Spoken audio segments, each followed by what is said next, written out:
Hello everyone and welcome back to another Leap Guide featuring my goddess, my love, and my darling wife, Luna. Specifically, her Oblivion frame has gotten a much needed leap to make playing easier and more free-to-play friendly. Glad they addressed that. We'll be covering material costs, what her leap skills do, rotation changes, teams, and then giving my final thoughts. So get ready for me to discuss Luna, and there's nobody better for the job since she is my wife. And no, I'm not sharing. Find your own wife. Before we begin, if you'd like to see content like this, where I cover beginners, tutorials, guides, and the like, along with character guides in a simple and easy to understand video format, then subscribe. You'll like it around here. Without further ado, on to my goddess's leap guide. Playing the leap, simply go to the Members tab, find the character you want to leap. In this case, Luna Oblivion. Click on the Train tab, then the Skill tab, then the Leap Skills tab. Now let's cover just how much material you are going to need. You're going to need a grand total of 2,025 Leap Wafer chips, which you can buy for 8,100 Warzone points or 4,050 vouchers. After that, exchange all 2,025 Leap Wafer chips for the character-specific Luna Oblivion Leap Wafer chips. Then you will need 630 Aura units available in the material shop, 180 skill points, and 5,175,000 cogs. Leaps do not exactly come cheap. Also, keep in mind that you will want to max out all the skills on the leap to level 18. There really isn't a priority list since they're all important in making her leap function the way it should. To start, we have Ascendant Overlook, which will essentially allow you to hold dodge in Luna's base state, while consuming 2 sets of 3 pings. This in turn will grant Crescent points and deal nihil damage. During this charge period, as short as it is, if attacked, Luna will trigger Matrix, however she won't recover dodge gauge. Finally, when dodge is released, Shattering Moon is cast, dealing extra nihil damage to enemies.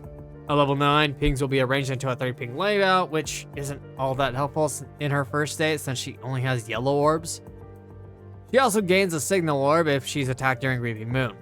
At level 18, Crescent points gained from 3-ping increases. And a new effect is added to her Double S passive, where after casting Lunar Downfall and exiting the battlefield, she enters the Overlook state, where she launches an attack against nearby enemies every 2 seconds for a max of 4 attacks.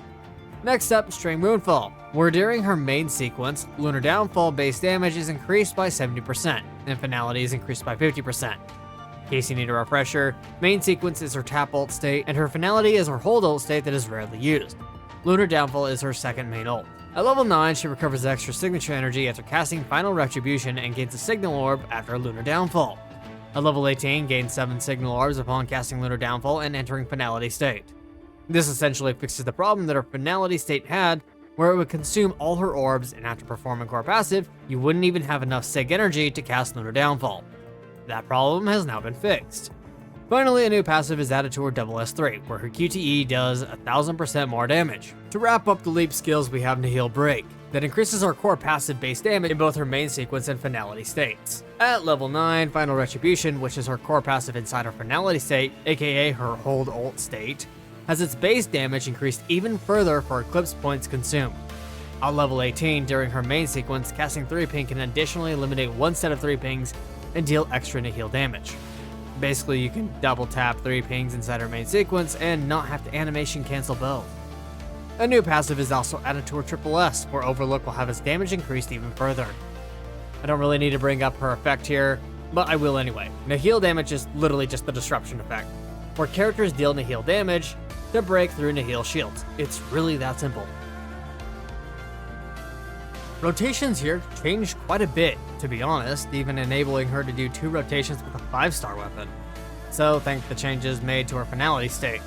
Now keep in mind that I don't have a Double S or Double S3 Luna to test this with. My Luna is Triple S Plus. Yes, well this, well that, get over it. Despite this, her passives don't really give extra signature energy like her leap does. So these rotations should just work fine. And if not, leave a comment down below. So to start, Double S with her 5-star weapon. On initial rotation, swap in, hold dodge, hold ult 1, hold basic, ult 2, swap out. This will give you 7 Signal Orbs, with the new bonus added in her Finality state. From here on, swap in, hold dodge, tap ult 1, 3 ping 2 times, hold basic, ult 2, hold dodge to consume 1 3-ping, hold ult 1, hold basic, ult 2, swap out. Just a quick reminder that when you're using Reaping Moon and you let go of dodge, to make sure you land on the ground to get an extra signal orb. It's especially important with the 5-star weapon rotation. Moving right along with the double S rotation and above with signature weapon. Luckily, the need for deadline timing here is finally gone. Thank hell too, reducing some of the investment required.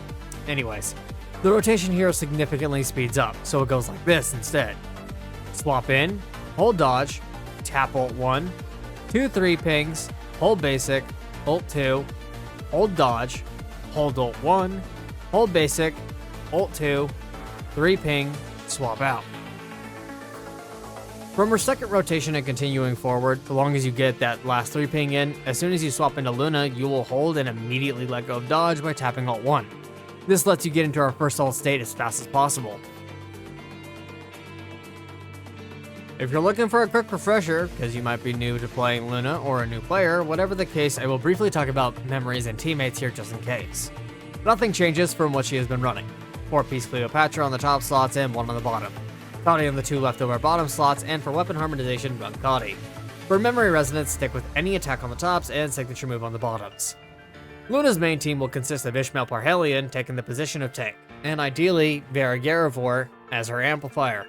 However, if you don't have Vera, then you can run Lilith de Manisa instead of Ishmael. However, if Ishmael is double S3 or higher, you don't want to do this due to a conflict between kits. Despite that being Luna's best team, she can also be slotted in as a QTE unit to enable different elemental tanks and amplifiers to work with each other, and benefit from each other's buffs and debuffs. The exception to this rule is, of course, the physical element. This is some much needed quality of life for Luna. As it stands, while giving her a low cost of 5 RC is amazing, like I said in a previous video, when they introduced a new element like Void, where if you don't have Luna, then the entire team is literally worthless, such as it is because Ishmael needs Luna for Nihil to function, then really they should have given Luna for free in some kind of permanent event like they did with CW, or hell, even like they did with Lilith de Manisa. That said, 5 RC is like 99 cents in USD. However, I still don't encourage anyone to spend or not to spend. It's up to you. That aside, these quality of lives are greatly appreciated. And now Luna's finality state isn't a simple quick kill move, but now actually has a place in her main moveset, which is really nice because it's such a cool ultimate.